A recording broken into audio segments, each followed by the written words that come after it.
Chapter 4. Bees. That's what it felt like when his smartphone went off. A swarm of angry bees buzzing against his hip, ready to sting.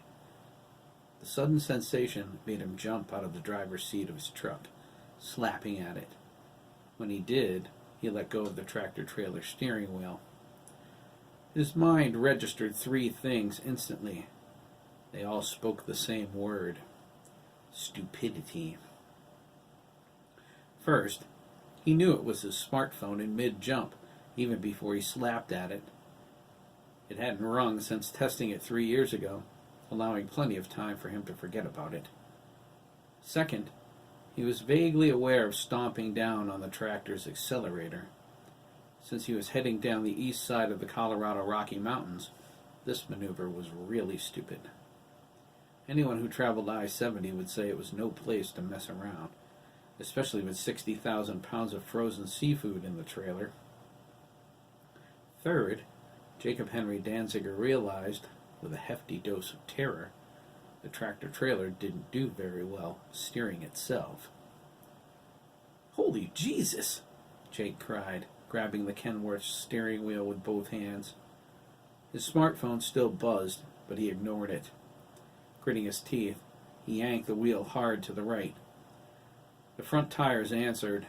They bit into the pavement and pulled him back into his lane, but it was too late. He saw the trailer in his right-hand mirror.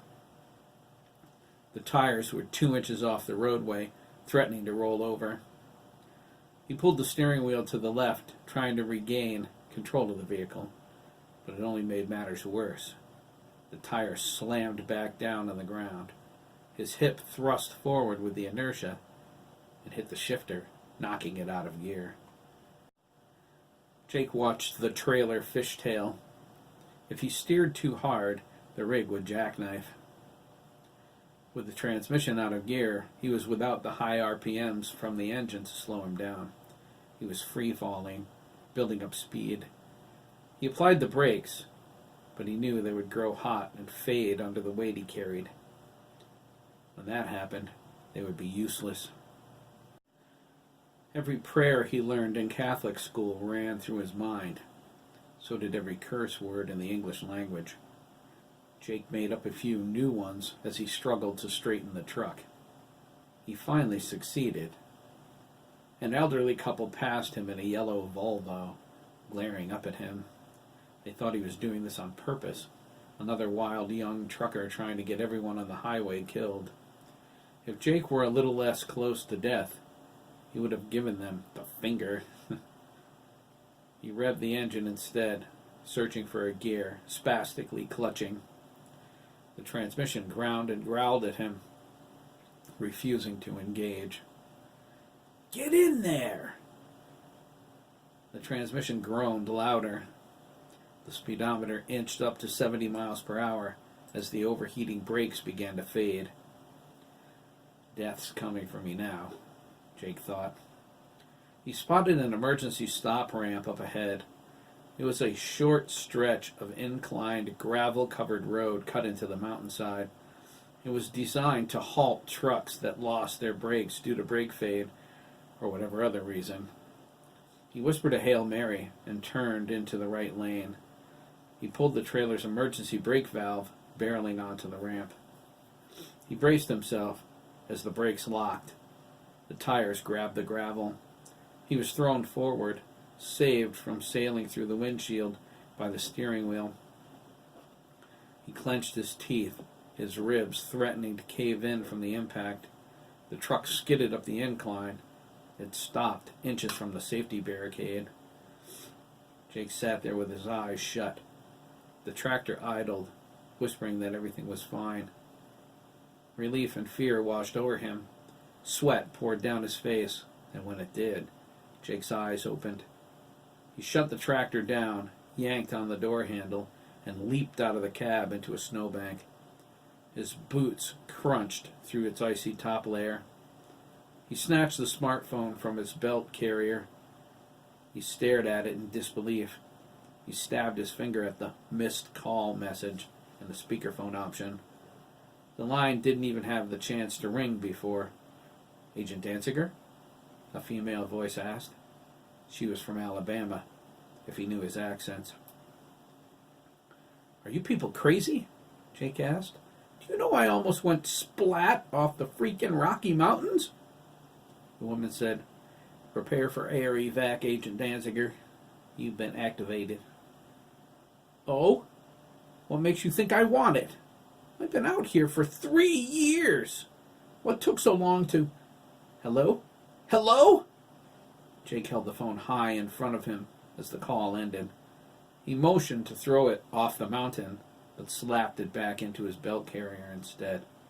He thought, That's it? 3 years of waiting for the agency to remember I'm still breathing, and that's all I get? Prepare for air evac? Up here? In the mountains? In December? How the heck are they going to do that? 2 Colorado State troopers approached from the top of the mountain, their lights flashing, their sirens blaring. They took a position above the emergency off-ramp, turning sideways in the middle of the interstate to block the oncoming traffic. Jake's mouth hung open as an Army Black Hawk helicopter sliced up from out of the valley, arcing inches above the evergreens. It touched down on the highway below the troopers. The roar of its whirling blades drowned out the wail of their sirens. The wind kicked up snow as the pilot, barely visible, waved at Jake to come on. Jake ran to the Blackhawk's open side door. You must be crazy flying up here. He thumbed toward his truck. Should I grab some stuff? No need, the pilot called back, looking over his shoulder and extending his hand. First Lieutenant Douglas Henderson, Agent Danziger. You look like Denzel Washington, Jake laughed, shaking his hand. Oh? Henderson grinned. I wish I had his money. Me too, Jake said. What's this about, Lieutenant? Climb up, close the door, and strap in, Lieutenant Henderson said. You've been activated. His face grew tense. Does the name Dr. Carolyn Meyer Brandis mean anything to you? The mention of her name made Jake's blood turn to ice. You're kidding, right? He asked. He climbed in. Dr. Meyer Brandis? You bet, Henderson replied, lifting off. He pointed at the seatbelt. Strap in, he said. My bird, my rules. No one freeballs it when I'm doing the flying. Jake did as ordered, mumbling, Meyer Brandis. Holy. He settled back and stared out the window at the snow-covered peaks around them. Henderson made several passes through the same valley, trying to make Jake lose his bearings. The laugh's on him, Jake thought. The agency trained me too well to be fooled by such a basic maneuver. He said nothing, which was rule number 1. Never tell them what you know. Although focusing on the landscape was imperative, his mind whirled with questions. Dr. Meyer Brandis kept repeating in his thoughts. Holy. Jake waited a long time for his first real assignment, but now he wasn't sure he wanted it. Indecision. It was the story of his life. Jake grew up in the Silver Lake section of Los Angeles, a few miles up Sunset Boulevard from Dodger Stadium. His father, Josh, was a cop and a workaholic. He wasn't home very often, and less when Jake needed him the most. Jake's mother, Brenda, did her best to offer what guidance she could throughout his youth. But there was so much he couldn't share with her. The man things. Brenda was always there. Josh refused to let her take a job, despite her desire to work. It kept her dependent on him, or at least that's how Jake saw it. He loved his mother, but he thought she gave in to the old man too easily. She was devoted to them both. He couldn't fault her for that. Whatever answers she couldn't give him about life in the real world, Jake got from his African-American best friend, Cody St. Germain. Jake and Cody were inseparable growing up. They often spent weekends over each other's houses. Cody's mom was amazing to Jake. She made him feel like one of the family. At the Danzigers, Cody was treated gruffly by Josh. Jake didn't believe his father was a racist, but there was something about Cody he didn't like. Cody never backed down. Jake wasn't so quick to step up to his father's glaring face, but he secretly applauded his friend. When Cody came out of the closet and told them all he was gay, a fact Jake was unaware of, even though they shared the same bed dozens of times during overnight stays, Josh became even more sarcastic and abusive. Christ, he grumbled. A queer? How long until Jacob starts wearing his mother's "Don't even go there, you refugee from the Betty Ford Clinic," Cody interjected. Josh grunted his displeasure and scowled. After 12 years of Catholic school, Cody left Los Angeles for MIT. It was a tearful goodbye. They didn't see each other again until years later, but Jake and Cody kept in contact through texting, social media, and email. Jake went to the police academy. His graduation was the only time he remembered seeing pride in his father's eyes. Josh pulled some strings to get Jake assigned to his precinct. Jake was a model police officer for 6 years, but he became a cop out of a juvenile need to earn his father's respect. He wanted more. When he and a handful of other officers were selected to attend an interview with a government representative, Jake eagerly went. He was one of 3 offered the privilege of serving in a federal capacity. Only Jake accepted. Government organizations so secret they don't even publicly exist, he thought. The prestige made his mouth water. Josh had a different opinion. "You've lost your mind, right?" His father spat these words at him across the dinner table. "You don't even know who these people are." "It doesn't matter, Dad," Jake replied. He silently wished he had his own apartment. "I want to do this. It's a chance to serve the public." "Serve the public?" Josh interrupted. "Serve your pecker is more like it." "Josh," Brenda objected. "No fighting at the table." "In ways I can't as just a cop," Jake finished. "Oh?" Josh asked, his high forehead turning scarlet. "Too good to be just a cop?" It was their first argument. It lasted for hours. Jake unloaded years of pent-up frustrations on his father before walking out. Josh always made him feel like he wasn't good enough. Jake had his fill of that. He spent the night walking around Hollywood. He returned the next day after his father went to work. He packed a small bag of his things. His mother asked him for forgiveness. Jake kissed her goodbye and promised to call regularly. He was ordered to report to Quantico Marine Corps Base in 2 days after he resigned from the force and signed his name on the dotted line. While Cody became one of the hottest computer software designers in the country, Jake began 4 years of rigorous training. It started at Quantico with a series of classes on the history and policies of the organization he now knew as the Agency. It was formed at the tail end of the Gulf War to handle the dirty jobs, covert operations, and internal security matters even the CIA wouldn't touch. It was during these classes Jake learned that his commitment to serve was for life. Once his training was complete, the only way out of the agency was either to die or reach the mandatory retirement age of 65. He had one chance to quit at the processing center on the very first day. It was offered to him before he was sworn in. 5 men from different parts of the country, first names only, no personal conversation permitted for the first year, joined him. Jake wondered, can I tuck my tail between my legs and go home? Do I want to? He decided, no, I don't. He raised his right hand and swore away his constitutional rights forever. Dr. Meyer Brandis, Jake said once more, her name breaking in on his train of thought. The chopper was on a direct course now, heading west. Holy Jesus. Jesus? Lieutenant Henderson asked. He glanced back. Jesus has nothing to do with the good doctor. That, Jake said, doesn't surprise me. His first class as a fledgling agent was agency ethics. The Five, as he and his fellow trainees called themselves, were led through the Pentagon by an armed Marine Lance Corporal to the office of Tom Granger, agency director. He wasn't in, nor was Darcy Dubois, his personal assistant. The luxurious suite was vacant as they passed through the reception area to the double oak doors of the inner office.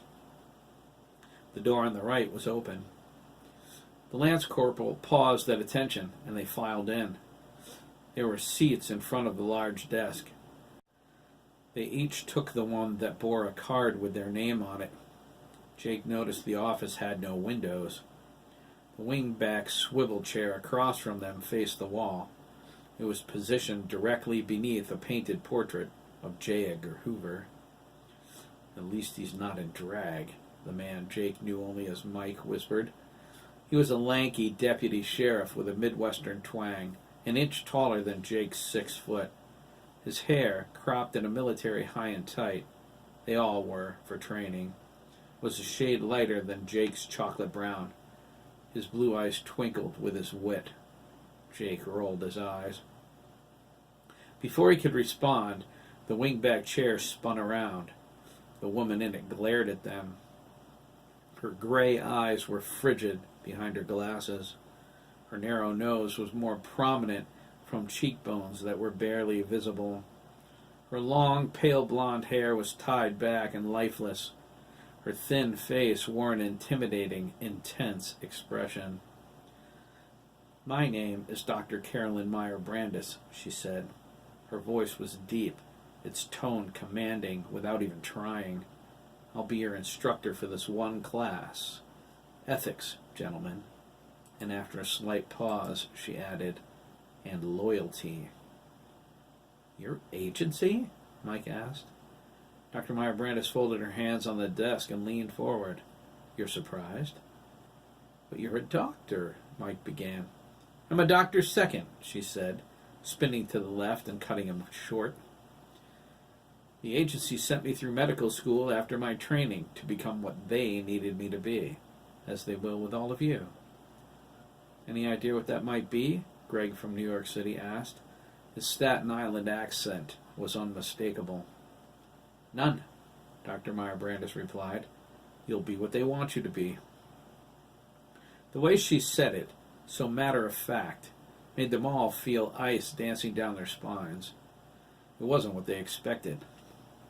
They dreamed of James Bond-style assignments filled with gadgets, gorgeous women, and intrigue, or traveling the world, spying on foreign countries maybe. But school? A future planned out for them?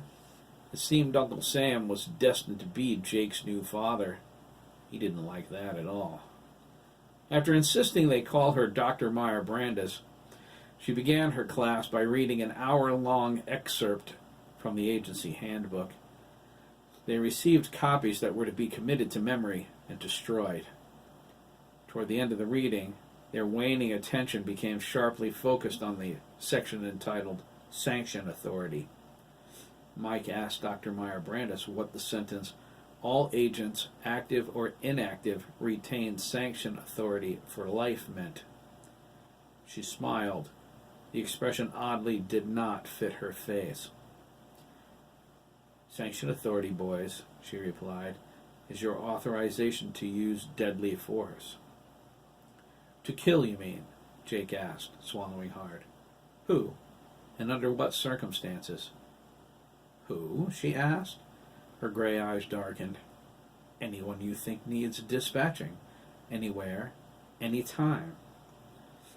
"So we're going to be executioners then?" Greg asked, not caring much for that. Jake didn't like it either. "If you're ordered to sanction someone with extreme prejudice," Dr. Meyer Brandis said, "then yes." A ripple of discontent passed through the room. Dr. Meyer Brandis continued by asking if there was anyone they thought should be dispatched, from their childhood perhaps. A step-parent or a teacher they didn't particularly like? A child molester who had taken a fancy to them? An abusive sibling? The more she spoke, the more their stomachs churned. Greg verbalized his disgust. "This is sick. You know that, right? This is America, lady. We're supposed to be the good guys." "Is that so?" Dr. Meyer Brandis sneered. The edges of her lips curled. "You don't agree with what I've said?" "Not one damn bit." Greg's glare dared her to say something about it. It was a free country. He spoke for all of them, right? Everyone felt the same way, didn't they? Jake was about to voice his concurrence, but the doctor spoke first, only not with her mouth. The pistol was a chrome-plated 9mm equipped with a silencer. Jake didn't know where she kept it, but now it was pointing at Greg's face. Greg opened his mouth to protest. She squeezed the trigger. The pistol made a popping sound, and Greg flew back in his chair. A splash of blood hit the oak doors with a splat. The room filled with the acrid scent of gunpowder. The 4 remaining trainees looked from the dead man to Dr. Meyer Brandis, their eyes wide. "Anyone else disagree with agency policy?" she asked. They met her with stunned silence. She nodded. "Good." She flipped the intercom switch and dialed an extension. The line picked up, but was silent. The doctor said, "Cleanup crew in Granger's office." She paused. She locked eyes with each of them in turn. Just one this time. Dr. Meyer Brandis continued her class. Jake and the others were 100% attentive now. They stayed that way, even as a pair of men in white janitor's uniforms hoisted their classmate's body into a wheeled linen cart and took it away. The entire mess was cleaned up in 5 minutes. They left behind nothing to even suggest their class was ever more than 4. Dr. Meyer Brandis expressed her pride in this group. She usually lost 2 or 3 students per class. It was rare she lost everyone. Jake and his classmates were well versed in agency ethics by the time she finished it. It was a lesson they would never forget, nor would they forget Dr. Meyer Brandis. Jake wasn't sure what he got himself into anymore, but he knew one thing. He was very fond of breathing. Their classes at Quantico ended 2 months later. They went to Parris Island for Marine Corps basic training. 13 weeks in the blistering South Carolina heat made them almost forget Dr. Meyer Brandis. After basic training, they flew to an obscure island in the Caribbean. They trained in guerrilla warfare tactics, urban and jungle fighting, and extensive hand-to-hand combat for the next 2 years. Classes consisted of agency history, case studies involving national and international law enforcement, technology, and weapons. Agency authority was absolute in any domestic law enforcement situation. Jake learned the agency's philosophy added up to the ends justified the means, and nothing more. He discovered that they weren't alone in their training either. British, Canadian, Australian, and Israeli intelligence officers were often flown in to join them, but they never stayed more than a week. Jake learned the Worldwide Intelligence Network. He studied how to monitor its websites on the internet.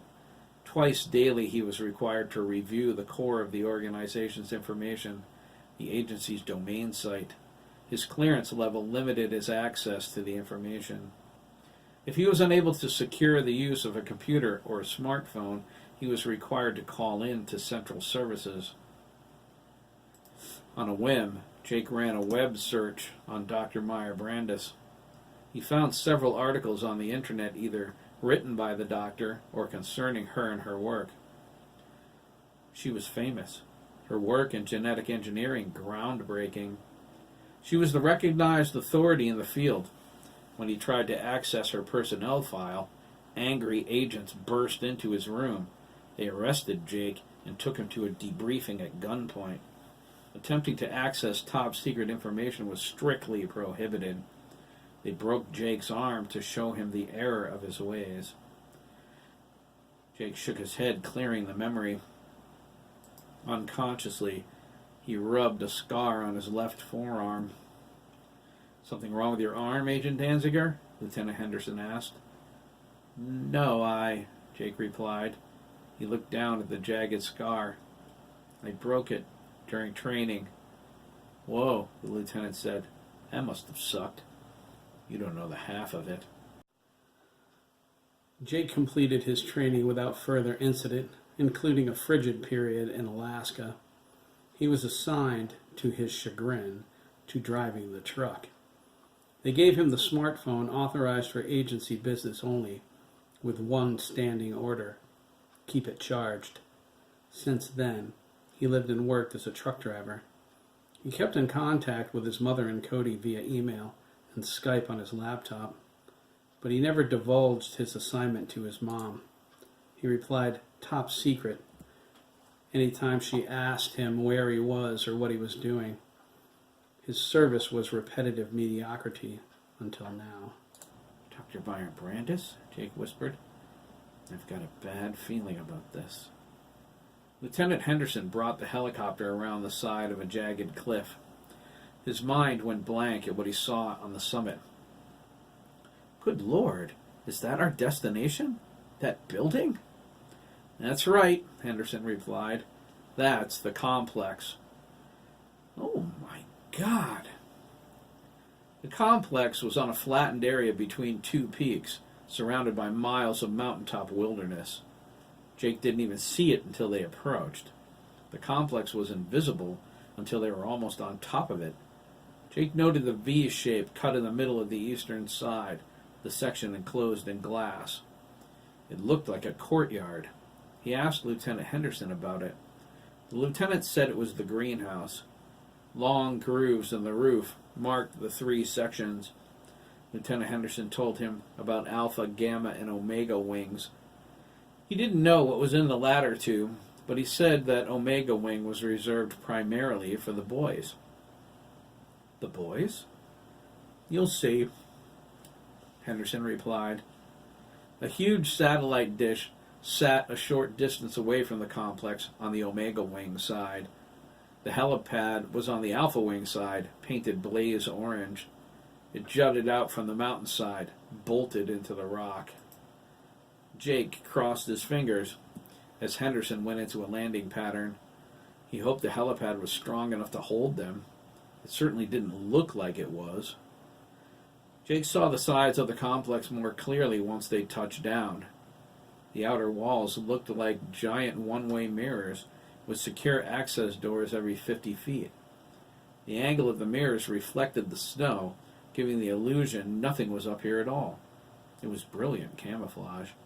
Henderson said the mirrors rendered the complex nearly invisible, even in the summer. Jake was suitably impressed. Henderson shut the chopper down. Jake gave him a thumbs up before he opened the door. A blast of Arctic air from the chopper's blades went right through him.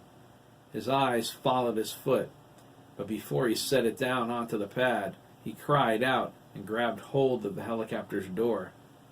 He saw through the helipad's grating into the valley below. It yawned beneath him, a vast chasm 2 miles deep. If he slipped, the fall would last forever.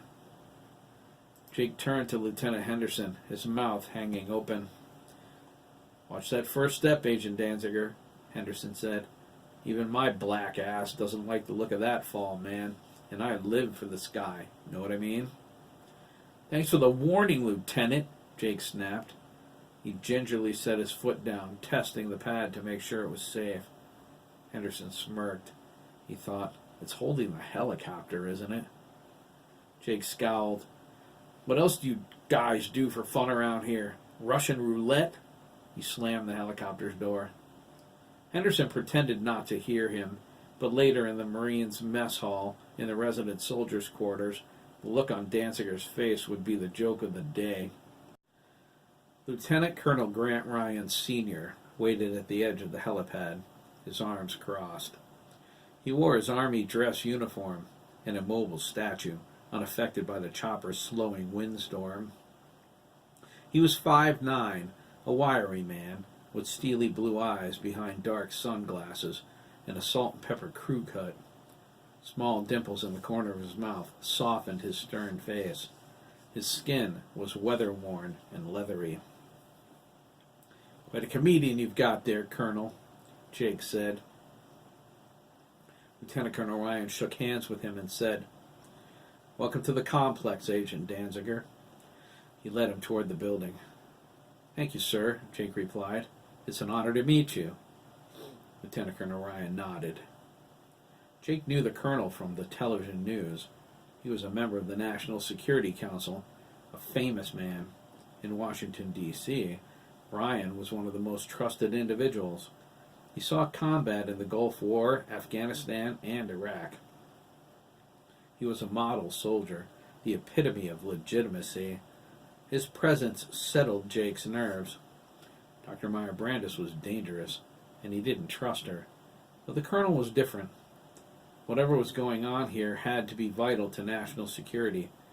Judging by the looks and size of the complex, the agency invested some significant dollars here. Why the isolation, Jake wondered. The helicopter's the only convenient way in or out of here. What's so secret it has to be hidden on top of a mountain? He voiced these questions to Ryan. The colonel swiped his card key in the slot next to the access door labeled Alpha Wing. Authorized personnel only. The door opened. "You'll have to talk to Dr. Meyer Brandis, Agent Danziger," he said. "I'm only here to greet you and check on the troops. In a couple of days, I'm heading back to D.C. They stepped into a small cubicle in front of another door. The first door closed behind them and locked. To the right, near the ceiling, a camera panned down, the lens spinning to focus. The colonel asked Jake to turn away while he punched a code into the keypad on the inside wall. "Thank you, Colonel," Tikos said. Its voice was artificially masculine. "Prepare for decontamination." Jake began. He jumped as the lights dimmed and a foul-smelling steam filled the cubicle. He instinctively held his breath. Lieutenant Colonel Ryan laughed and told him to breathe normally. The fog dissipated. The electronic lock on the inner door buzzed, and they stepped into a wide hallway. To their left, a heavy steel door with the same card key locking system bore a sign that identified it as Alpha Wing, Resident Soldiers' Quarters. Jake stepped toward it, but the colonel caught him by the arm and pointed down the other corridor. Jake followed, memorizing every detail of the complex. It was an aspect of his training not lost in his 3-year hiatus. The agency taught him, know your surroundings. Any safe haven can become a death trap. The bone-white hallway walls were a reinforced material that resembled Kevlar, but with a more plastic feel to them. There was standard fluorescent lighting in the ceiling. The floor tiles were glistening black. Every stainless steel door was windowless, with a card key access port and speakers. None was as thick as the door to the resident soldiers' quarters.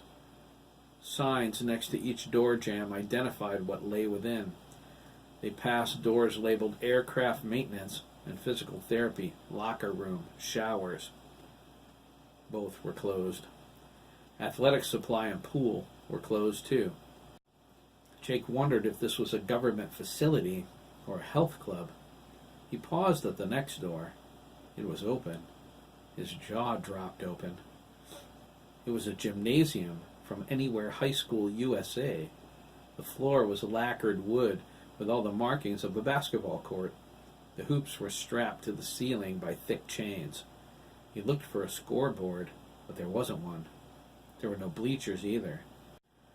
Rectangular windows topped the surrounding walls 20 feet up along the far side. Scattered around the room were various pieces of gymnastics equipment, including the uneven parallel bars, a vault, and a horse. A string of rings hung from the ceiling. The gym looked like a training ground for the Olympics. "My God, Colonel," Jake exclaimed. He leaned in through the doorway. "What is this? Maximum security gym class?" "Everything will be clear to you shortly, Agent Danziger," the colonel replied. "Follow me. The doctors are waiting for you." He gestured toward another hall. Jake felt a chill go down his spine. As Dr. Meyer Brandis's face came into his mind, he thought, "Sure, Doc, you can kill anyone you want. No problem. Just let me make it out of your office without a bullet in my brain." He swallowed and followed Lieutenant Colonel Ryan.